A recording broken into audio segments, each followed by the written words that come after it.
فاتحہ۔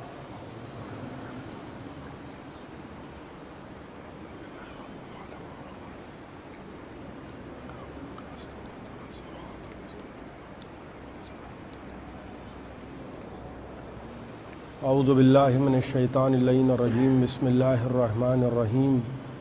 الحمد للہ الذی ہدانا لہذا وما كنا لنہتدی لولا ان ہدانا اللہ، لقد جاءت رسل ربنا بالحق والصلاة والسلام علی النبی الامی الخاتم لما سبق والفاتح لمن غلق المعلن الحق بالحق ابی القاسم محمد۔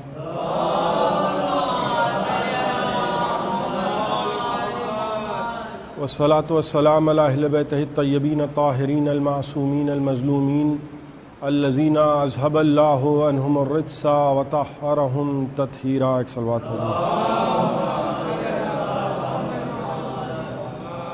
اما بعد فقد قال سبحانہ وتعالی فی محکم کتابہ المجید ومتقن خطابہ الحمید وقولہ الحق۔ بسم اللہ الرحمن الرحیم۔ انما ولیکم اللہ ورسولہ والذین آمنوا الذین یقیمون الصلاۃ ویؤتون الزکاۃ وہم راکعون۔ ایک صلوات پڑھ دیں۔ حضرات، جیسا کہ آپ کو معلوم ہے کہ بہت ہی غیر معمولی حالات میں ان ایام عزا کا آغاز ہوا ہے۔ بمشکل تمام اجازت ملی اور بہت چند لوگوں کے لیے اجازت ملی، اور میں کچھ باتیں اس لیے کہہ دوں کیونکہ ایک مہینے سے یہ ساری کوششیں اور ساری کاوشیں چل رہی ہیں۔ بہرحال کل رات تک کے یہ بات طے پائی کہ صاحب مجلسیں کی جائیں، گفتگو جاری تھی، لیکن تاخیر بہت ہوئی جس کی وجہ سے ایک تشویش کا ماحول بن گیا، اور سب کی کوششیں ہیں۔ میں یہ نہیں ہے کہ میرا امامہ اونچا ہو جائے اور میرا سر اونچا ہو جائے اور کسی کا سر نیچا ہو جائے۔ سب نے بڑی کوششیں کیں، سب نے بڑی محنتیں کیں، اور جو بھی نتیجہ سامنے ہے وہ آپ کی دعاؤں کے طفیل ہے، اور جن کی عزاداری ہے وہ کسی کے محتاج نہیں ہیں۔ جنہوں نے وعدہ کیا تھا کہ جب جناب سیدہ نے پوچھا ہے کہ بابا میرے لال پہ روئے گا کون، تو وہ جو آواز محشر تھی وہ آج تک ہے، ورنہ کسی کی کوئی نہ حیثیت ہے نہ کسی کی کوئی اوقات ہے۔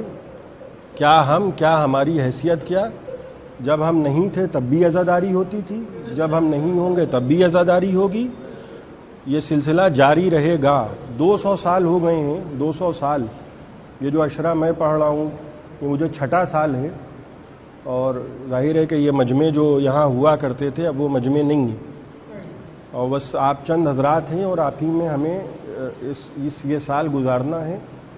نہ اس سے زیادہ کسی کے آنے کی گنجائش ہے، اور نہ اس سے زیادہ کوئی آنے کی کوشش کرے، اس لیے کہ ایسے ہی تعزیے جانے کی بات بھی طے ہوئی ہے، اور بہت سخت ہم لوگوں کے لیے، سب کے لیے، اور ہر ایک کی اپنی ذمہ داری ہے۔ بہرحال میں عرض کر رہا تھا کہ 200 سال ہوئے یہ مجلسیں، یہ شیعہ کالج بننے سے پہلے، یہ جب ناصر الملت نے شیعہ کالج کی بنیاد ڈالی ہے، اور اس شیعہ کالج کی تعمیر، یہ غریب شیعہ بچوں کی تعلیم کے لیے یہ ادارہ قائم کیا گیا تھا۔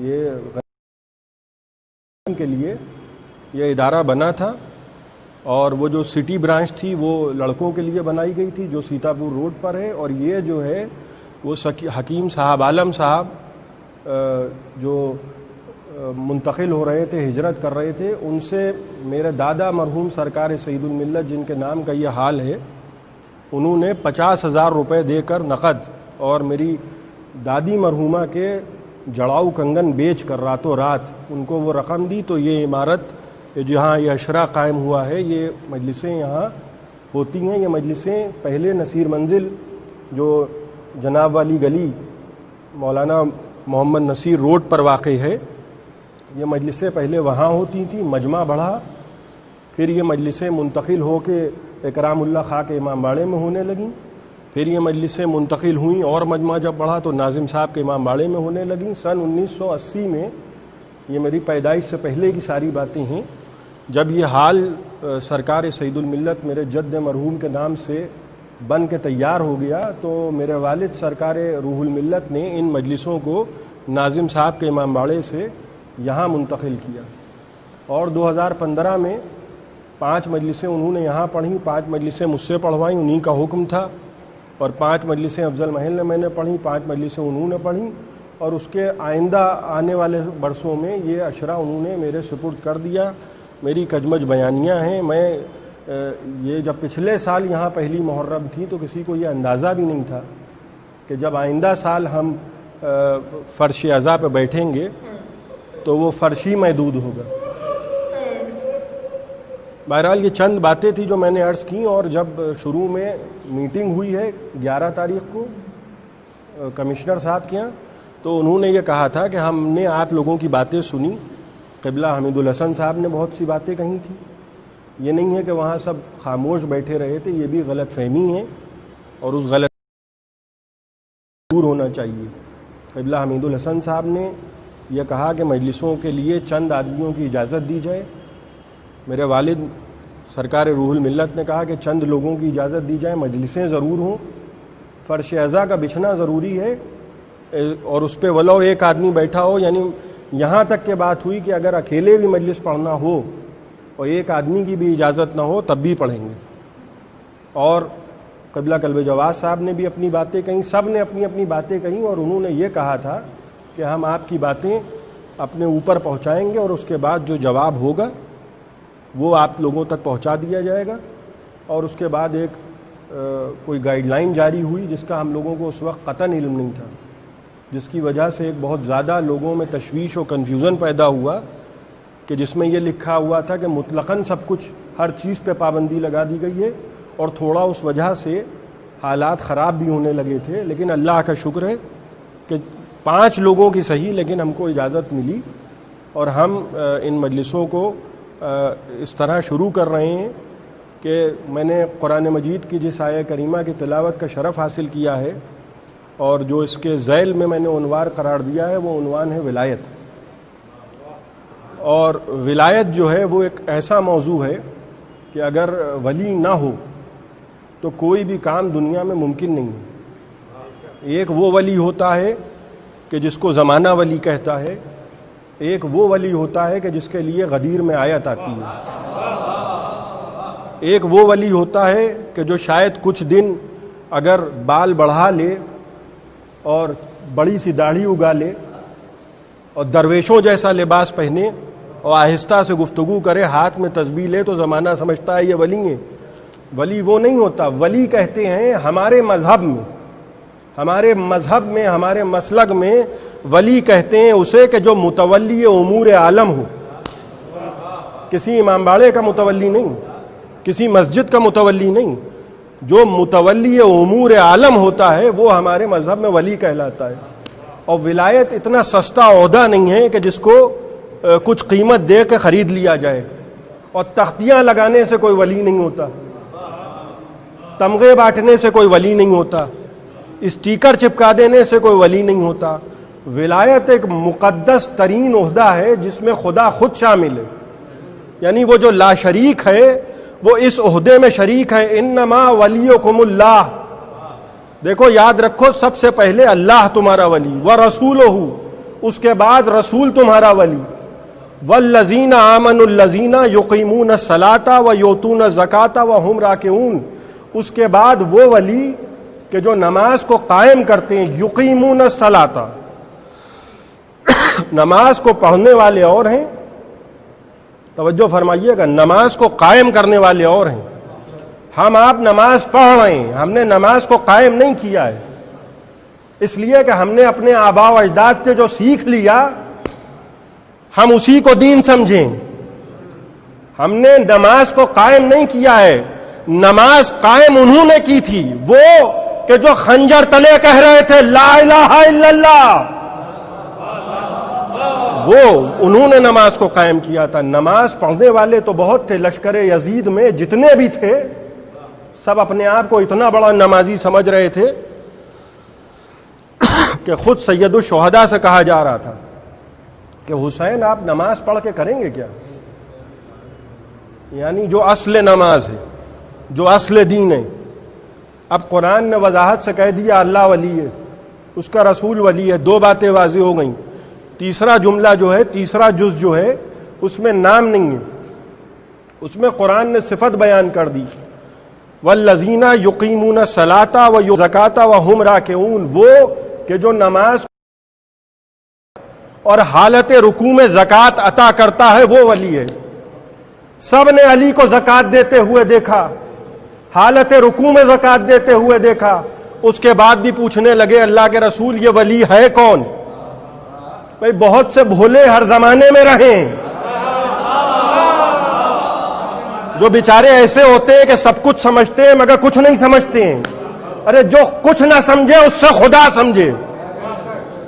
وہ جو دیکھ بھی رہے تھے کہ علی نے حالت رکوع میں زکوٰۃ دی، کتنے لوگوں نے علی کی نقل میں زکوٰۃ دینا شروع کر دی، بڑی نقلیں کی، حالت رکوع میں زکاتیں دینے لگے، انگوٹھیاں دینے لگے، اس لیے یہ سمجھ رہے تھے کہ ہم بھی انگوٹھی دیں گے تو خدا آیت نازل کر دے گا۔ علی کا خاندان وہ خاندان ہے، آل محمد کا خاندان وہ خاندان ہے کہ جو زکاتیں دیتا ہے تو آیتیں نازل ہوتی ہیں۔ توجہ فرما رہے ہیں آپ؟ آل محمد کا خاندان وہ خاندان ہے کہ جب وہ زکاتیں عطا کرتا ہے تب آیتیں نازل ہوتی ہیں، جب روٹیاں دیتا ہے تو سورہ دہر نازل ہوتا ہے۔ ایک صلوات پڑھ دیں محمد و آل محمد۔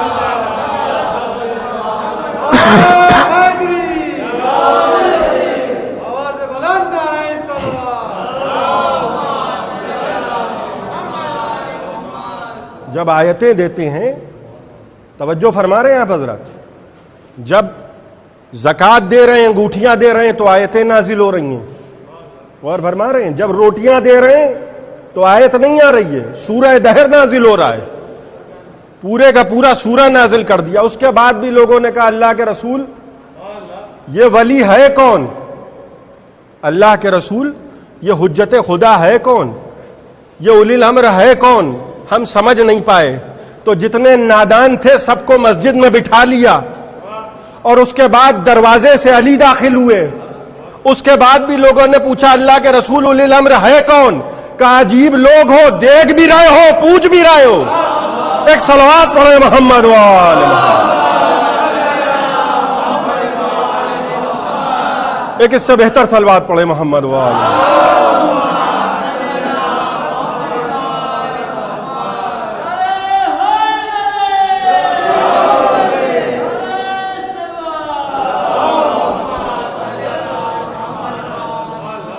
غور کیا؟ دیکھ بھی رہے ہو؟ دیکھیں ہمارا عقیدہ واضح ہے، یہ تقیہ کا زمانہ نہیں ہے، یہ سوشل میڈیا کا زمانہ ہے، سب کو سب کے عقائد معلوم ہے اور بہت کھلی طریقے سے معلوم ہے۔ یہ اسی ہندوستان میں قاضی نور اللہ شوستری، جن کی قبر کو صاحب ابقات الانوار نے تلاش کیا تھا، جنگلوں میں قبر تھی، جن کو شہید کر کے مغل بادشاہوں نے، مغل ایسے ظالم تھے، دیکھیے بادشاہ کو فرعون بننے میں دیر نہیں لگتی ہے، اس لیے، اور فرعون کوئی مریخ سے نازل نہیں ہوا ہے، وہ جو اپنی رائے کے علاوہ کسی کی بات سننے کا عادی نہ ہو وہی فرعون ہے۔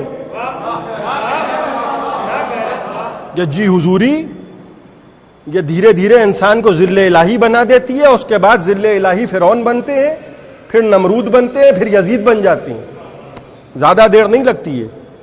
یہ جو عہدہ ولایت ہے یہ اس زمانے میں شہید ثالث کہہ رہے ہیں کہ مجھ جیسے پہ تقیہ حرام ہے، یعنی تقیہ کے لیے بھی افراد دیکھنا پڑیں گے، شخصیتیں دیکھنا پڑیں گی۔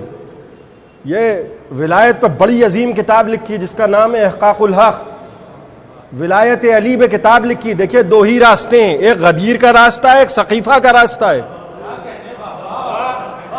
ہم اتحاد کی بات نہیں کرتے، ہم اتحاد کی بات کرتے ہیں لیکن تعلقات نبھانے میں۔ جہاں ولایت کا مسئلہ آتا ہے ہم سے زیادہ بے مروت کوئی ہے نہیں، اس لیے کہ دو ہی راستے ہیں، یا تولائی راستہ ہے یا برائی راستہ ہے۔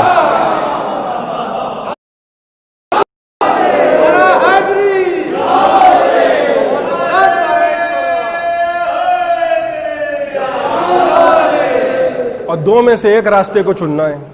جناب حابیل جن کا قتل کس نے کیا تھا؟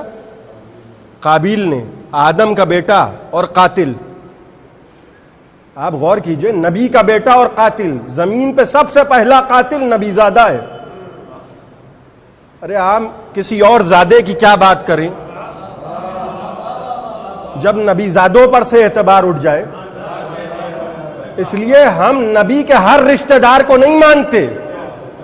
بھائی آئے تطہیر کا نزول گھر میں نہیں ہوا ہے، چادر میں ہوا ہے، چادر میں آیت آئی ہے، اور وہ ایک خاص خاندان ہے جس کو ولایت کا سلسلہ دیا گیا ہے۔ آج کی حد تک تمہیدی گفتگو ہے، لیکن چند باتیں سن لیجئے۔ یہ جو ولایت ہے نا، یہ باپ کو عطا ہوئی ہے۔ بیٹی کا اگر عقد ہوگا، بیٹی کی شادی ہوگی، یہ مسئلہ ہے، فتویٰ نہیں ہے۔ آج کل لوگ مسئلے اور فتوے میں بھی بڑا کنفیوز ہو جاتے ہیں۔ آپ کو محرم کیسے کرنا ہے، معاف کیجئے گا، میں سب کا بہت احترام کرتا ہوں، میں خود ان کا مقلد ہوں، لیکن نجف سے کوئی گائیڈ لائن یہاں نہیں آئی ہے۔ نجف سے کوئی گائیڈ لائن برائے ہندوستان نہیں ہے، اس لیے کہ محل وقوع الگ ہے، یہاں کے حالات الگ ہیں۔ کانپور کے مسئلے پر لکھنؤ کے علماء نہیں بتا سکتے، اور فرما رہے ہیں آپ حیدرآباد کے مسئلے پہ لکھنؤ کے علماء نہیں بتا سکتے، اس لیے کہ وہاں کے مسائل الگ ہیں۔ فتویٰ اور ہوتا ہے، مسئلہ اور ہوتا ہے۔ مسئلہ یہ ہے، فتویٰ نہیں ہے، مسئلہ یہ ہے کہ باپ کو ولایت عطا ہوئی ہے۔ بیٹی کی شادی اگر ہونا ہے، بیٹی کنواری ہے، تو باپ کی اجازت کے بغیر نکاح جائز نہیں ہے، یہ سمجھ لیجئے، اور باپ کے علاوہ کوئی ولی ہے نہیں، اور فرما رہے ہیں آپ باپ کے علاوہ کوئی اور ولی نہیں ہے، ماموں ولی نہیں ہوں گے، چچا ولی نہیں ہوں گے، صرف باپ۔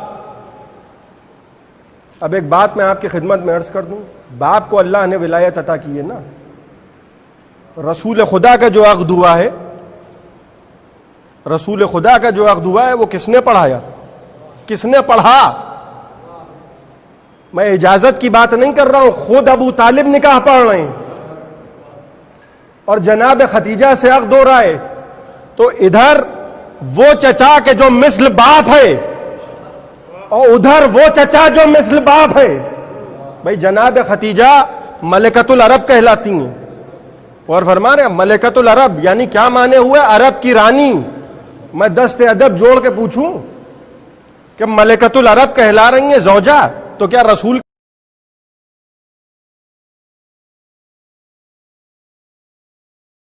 کہیں کے بادشاہ تھے؟ رسول کہیں کے بادشاہ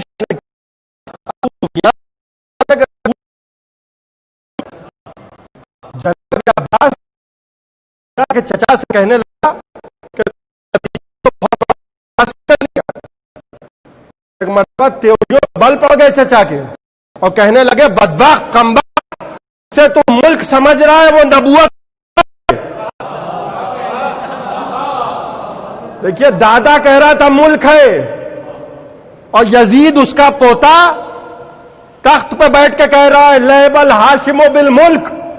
بنی ہاشم نے تو ملک حاصل کرنے کے لیے ڈھونگ کھیلا، کھیل کھیلا، نہ کوئی وحی نازل ہوئی، نہ کوئی فرشتہ آیا، ادھر سے چچا ہیں اور ادھر سے چچا ہیں۔ عجیب و غریب مسئلہ یہ ہے کہ ہم سے لوگ کہتے ہیں کہ جناب ابو طالب نے کلمہ نہیں پڑھا، میں ولایت کے مسئلے پہ ہوں، تو اگر جناب ابو طالب نکاح پڑھ رہے ہیں رسول خدا کا اور کلمہ نہیں پڑھا، بھائی میرا عقد ہونا ہے تو میں تو یہ چاہوں گا کہ آیت اللہ سیستانی پڑھا دیں۔ کیوں؟ کیونکہ ان سے بڑا نام مجھے معلوم نہیں ہے، دست ادب جوڑ کے، اس سے بڑا نام ہو سکتا ہے ہو، مجھے نہیں معلوم، تو میں تو یہ چاہوں گا کہ بڑے سے بڑا آئے، تو اگر میں یہ چاہوں گا تو رسول کیوں نہ چاہیں؟ اور فرما رہے ہیں آپ رسول خدا بھی چچا کو لے کر آئے، لیکن امت یہی کہہ رہی ہے کہ کلمہ نہیں پڑھا، اس لیے کہ آخری وقت جب جناب ابو طالب کے پر رسول خدا آئے، یعنی یہ بھی کیا خوب کمال ہے کہ ساری زندگی نہیں آئے، آخری وقت آئے، ساری زندگی کام لے لیے، اور جب سب کچھ کر لیا چچا نے اور اس دنیا سے جانے لگے، تب بھتیجے نے کہا کلمہ پڑھیے۔ ارے تو جو بات ساری زندگی نہ کہی وہ آخری وقت کیوں کہی؟ اور فرما رہے ہیں آپ اور پھر اس کے بعد جناب ابو طالب نے، دیکھیے یہ اجماع ہے مسلمین کا، مسلمانوں نے اجماع کر لیا کہ جناب ابو طالب کافر ہیں. کیوں؟ کیونکہ انہوں نے کلمہ نہیں پڑھا. اچھا جن لوگوں نے پڑھا تھا انہوں نے کون سا در خیبر اڑا دیا؟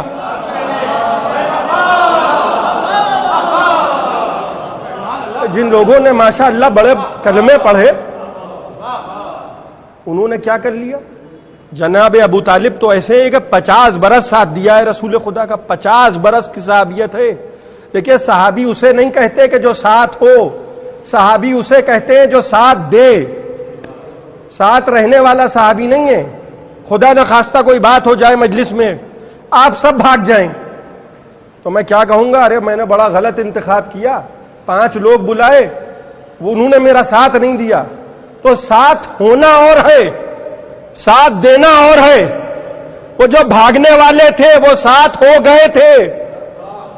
اور یہ جو چچا جس نے 50 برس ساتھ دیا ہے، ساری زندگی رسول نے نہیں کہا کہ کلمہ پڑھیے چچا.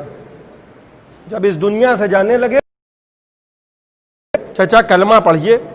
اور بہرحال چچا نے کہی مسلمانوں کی تاریخ ہے، یقین نہ کر لیجئے گا، یہ مسلمانوں کی تاریخ ہے. اس لیے کہ مسلمانوں کی تاریخ اور قرآن کی تاریخ اور. مسلمانوں کو جو پسند آیا اور جو بادشاہوں کا موڈ ہوا وہی اسلام ہو گیا. یہ سمجھ لیجئے، اس کے علاوہ کچھ اور نہیں ہے. جو ذل الہی نے چاہا وہی تاریخ بن گئی.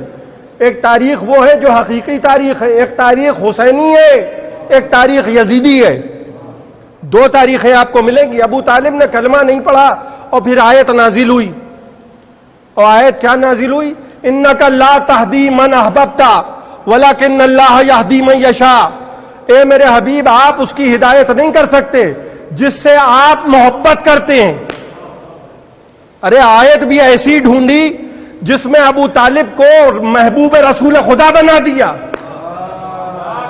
اچھا میں ایک بات عرض کروں اور اس کے بعد اپنی گفتگو کو سمیٹ دوں. میں یقین سے کہہ رہا ہوں اگر اس روایت کے اعتبار سے رسول خدا کی زبان سے جو یہ کہلوایا جا رہا ہے کہ چچا کلمہ پڑھ لیجئے، اگر اس وقت ابو طالب کلمہ پڑھ بھی لیتے تب بھی امت مسلمان نہ مانتی. کیوں؟ ارے جنہوں نے مرتے وقت رسول کو کاغذ قلم نہ دیا وہ مرتے وقت ابو طالب کا کلمہ قبول کرتے ہیں. آپ غور کر رہے ہیں؟ یہ دشمنیاں صرف اس لیے ہیں، یہ جو آپ باتیں سنتے ہیں کہ دشمنیاں صرف اس لیے ہیں کہ علی کے باپ ہیں ابو طالب. تو یہ جو جناب ختیجہ سے بغض و حسد ہے، دیکھیے بات یہ ہے کہ جس کا خاندان نہیں ہوتا، جو عجیب الطرفین ہوتا ہے، نجیب الطرفین نہیں، جو طرفین سے عجیب و غریب ہو. سمجھ رہے ہیں آپ؟ سوٹ بوٹ پہن لینے سے، اچھا لباس پہن لینے سے کوئی شریف نہیں بن جاتا. خطبہ متقین جا کے پڑھیے نہج البلاغہ میں امیر المومنین نے جو صفت بیان کی ہے متقین کی، وہ ایسی ہے کہ جو ان کی مالی حیثیت ان کو اجازت دیتی ہے ویسا لباس متقی پہنتے ہیں، دکھاوے کی دنیا نہیں. یہ جو جناب ختیجہ سے اور امیر المومنین سے بغض و حسد ہے، جو جناب ابو طالب سے بغض و حسد ہے، وہ 2 باتوں کی وجہ سے ہے. ابو طالب علی کے باپ ہیں اور ختیجہ سیدہ کی ماں ہے. نہ کسی کا باپ ایسا ہے نہ کسی کی ماں ایسی. اب جس کا شجرہ کمزور ہو اور جس کے شجرے میں جھول ہو، یہ میں حقیقتیں بیان کر رہا ہوں، وہ کیا کرے گا بیچارہ؟ وہ تو یہی کرے گا کہ دیکھیے میاں جب میں مر جاؤں تو مجھے کسی ایسی جگہ پہ دفنا دیجیے گا جہاں ذرا میں لائم لائٹ میں رہوں. اور فرما رہے آپ، ذرا میں نمایاں رہوں. اور جس کا خاندان، جس کو عزت خدا دیتا ہے، اس کو چاہے غسل و کفن بھی نہ دیا جائے، وہ جہاں دفن ہوگا یا وہاں عرش معلیٰ ہوگا یا زمین پہ کربلا معلیٰ ہوگا. اس کے علاوہ کچھ اور نہیں ہے. یہ جو ولایت ہے نا، جو لوگ کہتے ہیں کہ شیعوں نے قتل کیا اور شیعہ روتے ہیں، دیکھیے اگر کوفے کے لوگ شیعہ ہوتے تو امام سے یہ کہتے وہ یہ کبھی نہ لکھتے خط میں کہ ہمارا کوئی امام نہیں ہے. وہ کہتے کہ آپ تشریف لائیں، ہم آپ کی اطاعت کریں گے، بیعت نہیں کریں گے. اطاعت ہوتی ہے معصوم کی. یہ نہیں ہوتا کہ آپ آئیے ہم آپ کی بیعت کریں گے. وہ سوچیں گے.